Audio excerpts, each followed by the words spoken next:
Hello दोस्तों, कैसे हैं आप सब लोग। आई होप आप सब लोग स्वस्थ होंगे, मस्त होंगे व खुश होंगे। तो दोस्तों, मेरे पास बार बार कुछ कमेंट्स आ रहे थे कि मैम आप इतनी वीडियो बनाते हो तो प्लीज़ हमारी भी हेल्प करो। हमारे पति हमारी बात नहीं सुनते हैं या हमें अपने पति को वश में करने के उपाय बताएं। तो इस तरह के क्वेश्चंस बार बार आ रहे थे। तो पहली बात तो मैं आपसे यही बोलना चाहूँगी कि पति पत्नी का रिश्ता दुनिया में सबसे अच्छा रिश्ता होता है, क्योंकि जितने करीब हम अपने पति के और पति हमारे करीब हो सकता है, इतने करीब कोई किसी के नहीं हो सकता। तो ये बहुत अच्छा रिश्ता होता है। हम दो लोग जो एक दूसरे को जानते नहीं, हम एक होते हैं, तो ये एक विश्वास का, ये प्यार का रिश्ता है। लेकिन कुछ लोगों ने जब ये कहा कि पति को वश में करने के उपाय बताओ, तो मैं सच कह रही हूँ, मुझे बिल्कुल भी अच्छा नहीं लगा। हम क्यों अपने पति को वश में करें? हमें पति को वश में नहीं करना है। लेकिन अगर हमारे मैरिड लाइफ में कुछ प्रॉब्लम्स आ रही हैं, पति हमारी बात नहीं सुन रहे हैं, हमसे बात नहीं करना चाहते हैं, तो कुछ सरल से उपाय करके हम एक दूसरे को समझने की कोशिश कर सकते हैं। और अगर बीच में दूरियां बढ़ रही हैं, बात यहाँ तक आ गई कि नौबत की अलग होना पड़ेगा, तो हमें ज़रूर कुछ उपाय करने चाहिए, क्योंकि ये उपाय किसी के बुरा करने के लिए नहीं होते, हमारा अच्छा हो इसीलिए ये उपाय किए जाते हैं। लेकिन एक बात सबसे पहले बोलूँगी, अगर आप ये सोचते हैं कि ये उपाय करके आप अपने पति को उनके पेरेंट्स से, उनके मम्मी पापा से अलग कर दोगे या उनके भाई बहनों से दूरी बनवा दोगे, तो ये बिल्कुल गलत है।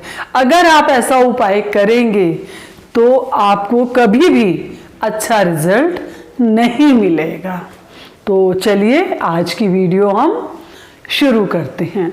छोटे छोटे से उपाय हैं जिसमें कि कोई खास पैसा नहीं लगेगा, क्योंकि मैं हमेशा वही उपाय बताती हूँ जहाँ आपका पैसा खर्च ना हो। तो पहला उपाय ये है कि जब रात में आप लोग सोते हैं, पहली चीज़ तो ये कि आपका बेडरूम हमेशा साफ होना चाहिए, बेडशीट और पिलो बिल्कुल क्लीन होने चाहिए। और दूसरी बात ये कि जब आप रात में सोएं तो 2 हरी इलायची आप पहले ही लाकर रख लें, जैसे 100 ग्राम या 50 ग्राम हरी इलायची अच्छी क्वालिटी की, बिल्कुल फ्रेश हो, लाके रख लें। एक बॉक्स में, किसी शीशी में, किसी जार में रख दें। रात में सोते समय 2 इलायची लें। 1 इलायची अपने पति के तकिए के नीचे अच्छी वाइब्रेशन के साथ रखें। कोई भी मंत्र आपको आता है, गायत्री मंत्र आता है, नहीं आता तो जिस भगवान को आप मानते हैं उनका नाम लेते हुए रख दें। और 1 इलायची आप अपने तकिए के नीचे रखें। रात में आराम से सो जाएं, कुछ गलत ना सोचें।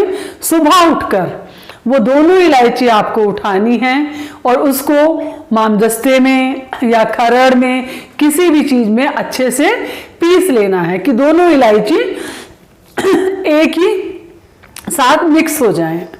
अब आपको क्या करना है, उस इलायची से आपको 2 कप चाय बनानी है। वो चाय आप और आपके पति ही पिएंगे, किसी तीसरे को आप उसमें से चाय एक घूंट भी नहीं देंगे। तो आप दोनों बैठे और वो चाय साथ साथ मिलकर पिए। ये उपाय आपको 41 दिन तक करना है और जब भी शुरू करेंगे तो शुक्ल पक्ष में ही शुरू करेंगे। तो आप सबको ये उपाय अच्छे से समझ में आ गया होगा। एक रिक्वेस्ट मैं और करना चाहूँगी कि मैं इतने क्लियर होकर हर चीज़ बताती हूँ, तब भी कुछ लोग बार बार सेम क्वेश्चन पूछते हैं। आप लोग क्वेश्चन पूछें, आपका स्वागत है, लेकिन जो चीज़ क्लियर हो रही है तो प्लीज़ उस वीडियो को 2 या 3 बार देखें तो आपको सब क्लियर हो जाएगा, क्योंकि मैं हर चीज़ बहुत समझा के बताती हूँ। दूसरा उपाय आपको क्या करना है, आपको गाय का गोबर लेना है।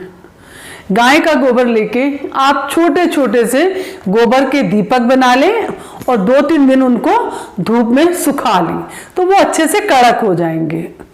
जब वो दीपक सूख जाएंगे तो आपको शनिवार से, याद रखिए कि हर उपाय शुक्ल पक्ष में ही करना है, तो आपको छोटे छोटे दीपक बना लेने हैं। उसमें आपको सरसों का तेल यानी कि मस्टर्ड ऑयल यूज करना है और कलावे की बत्ती बनानी है आपको। आप कलावे की बत्ती बना के उसके अंदर 2 लौंग डालेंगे और थोड़ा सा गुड़ डालेंगे उस दीपक के अंदर, और दीपक आपको घर के अंदर जलाना है। जो आपका मेन गेट है, जैसे ही आपका मेन गेट है वहां घर के अंदर की तरफ जलाना है, घर के बाहर नहीं जलाना। ये दीपक आप पति और पत्नी दोनों एक दूसरे की सहमति से ही जलाएं, क्योंकि कोई टोके ना कि ये क्या कर रही हो, ये क्यों कर रही हो, तो आप अपने पति को अपने हिसाब से समझा दें कि ये मैं घर में कुछ अच्छे काम के लिए ही कर रही हूँ, तो ये दीपक मुझे जलाना है।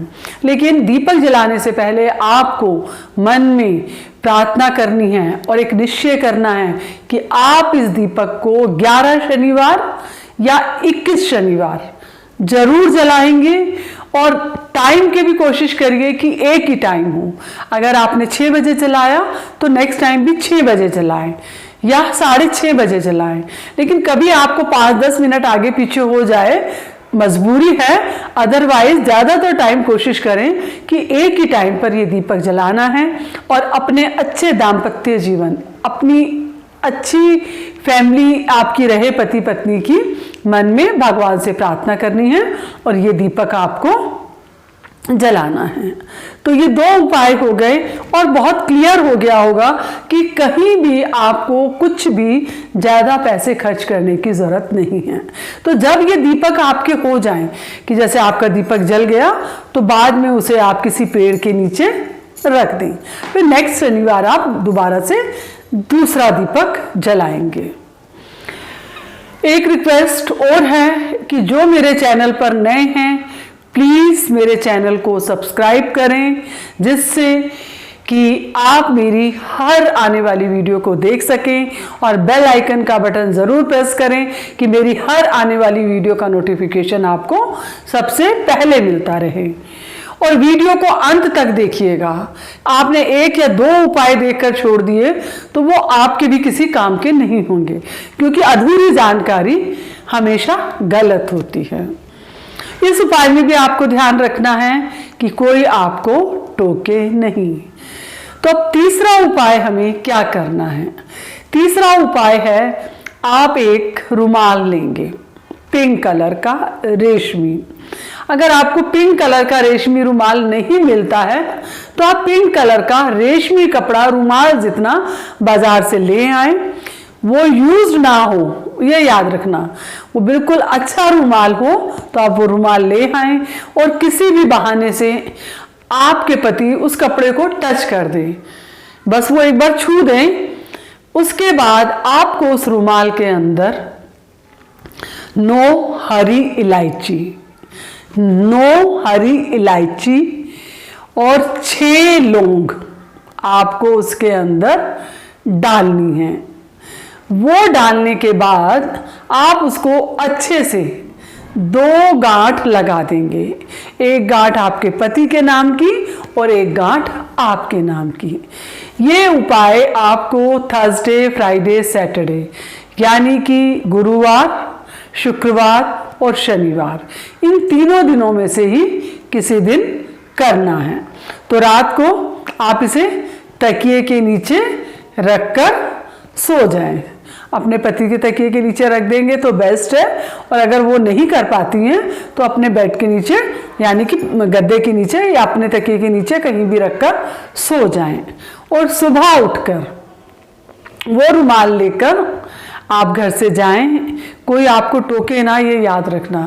और किसी भी पेड़ पर उस रुमाल को आप टांग कर आ जाएं और हाथ जोड़ दें कि जो भी पेड़ है कि आप मेरी सहेली हो, मेरी बहुत अच्छी दोस्त हो, मेरी बहुत अच्छी मित्र हो, और मैं ये छोड़कर जा रही हूँ। मेरे और मेरे पति के संबंध बहुत अच्छे हो जाएं, फिर आपको मुड़कर नहीं देखना और किसी से बात नहीं करनी, और अपने घर आके नहा धोकर आप पूजा पाठ जो भी करते हैं अपना डेली रूटीन वो करें। तो ये 3 उपाय जो मैंने आपको बताए हैं ये बहुत ज़बरदस्त हैं, लेकिन मन में विश्वास हो कि मेरा काम होगा होगा और पक्का होगा। ऐसा हो ही नहीं सकता कि आपका काम ना हो। ये जितने भी उपाय मैं आपको बताती हूँ वो सब उपाय बहुत लोग बरसों से कर रहे हैं। हमारे बड़ों ने हमें ये चीज़ें बताई हैं जो मैं आपको बता रही हूँ। तो ये 3 उपाय थे। इसके बाद मैं आपको एक नेक्स्ट उपाय बताती हूँ, बहुत ज़बरदस्त उपाय है। आप मार्केट से एक फ़ोटो लेकर आएँ राधा और कृष्ण जी की, जिसमें राधा कृष्ण दोनों ही एक दूसरे को बहुत प्यार से देख रहे हों और एक ही बांसुरी से राधा जी और कृष्ण जी एक ही बांसुरी से बांसुरी दोनों बजा रहे हों। पास में कोई गोपी ना हो, गाय हो अच्छा है, ना हो तो भी ठीक है। तो आपको ये फ़ोटो लेकर आनी है। इसका फ्रेम कोशिश करें कि रेड कलर का हो, रेड ना हो तो आप गोल्डन कलर का फ्रेम ले सकते हैं। अगर आपको ये फ़ोटो कहीं नहीं मिलती है तो आप इसको इंटरनेट कैफ़े जाकर भी निकलवा सकते हैं। आप जहाँ बेड पर सोते हैं अपने सिरहाने की तरफ दीवार पर इस फोटो को टांग दें, और ठीक उसी फोटो के सामने कृष्ण जी और राधा जी की फोटो के ठीक सामने आप अपनी और अपने हस्बैंड की कोई अच्छी सी फोटो जो आपको बेस्ट लगती हो उनके बिल्कुल सामने टांग दें, और सुबह उठते ही कृष्ण जी और राधा जी की फ़ोटो देखें और फिर अपनी फ़ोटो देखें। वैसे तो कहते हैं कि बेडरूम में कभी भी किसी भी देवी देवता की फ़ोटो नहीं लगानी चाहिए, लेकिन बेडरूम में हम कृष्ण जी और राधा जी की फ़ोटो लगा सकते हैं। ये वास्तु के हिसाब से बहुत अच्छा होता है। जिनके अंदर बहुत प्यार है ये उनके लिए भी अच्छा है, और जिनके अंदर कुछ प्रॉब्लम चल रही हैं, कुछ परेशानियां चल रही हैं, तो ये रामबाण उपाय हैं। तो मेरी आप सबसे रिक्वेस्ट है कि इस उपाय को करते समय आप किसी को भी नहीं बताएंगे, कोई आपको टोकेगा नहीं, और आपका अगर ये उपाय मिस हो जाता है, जैसे 41 दिन की चाय वाला उपाय मिस हो गया, या आपने 11 या 21 दिन के वो दीपक जलाना है शनिवार को, वो मिस हो गया, तो ये उपाय काम नहीं करेगा। आपको दोबारा से फिर शुरू करना पड़ेगा। कुछ पाने के लिए कुछ खोना पड़ता है, तो आपको बहुत ध्यान रखना पड़ेगा कि कोई आपको टोके ना, आप किसी को बताएं ना कि मैं अपनी मम्मी को बता दूं, अपनी बहन को बता दूं, भाभी को बता दूं। ये उपाय बिना बताए ही किए जाते हैं, तब ही आपको अच्छा रिजल्ट मिलता है। आई होप कि आप सब लोग अच्छे से समझ गए होंगे। If you have any problem you can ask any time, but लेकिन इस वीडियो को प्लीज प्लीज प्लीज 2 या 3 बार जरूर देखें, क्योंकि कहीं भी कोई डाउट और कोई संशय की बात नहीं है। आपके मन में ये बात होनी चाहिए कि मैंने पहला दीपक जलाया और मेरा काम होना शुरू हो गया। तो कल फिर मिलते हैं एक नई वीडियो के साथ। Bye bye.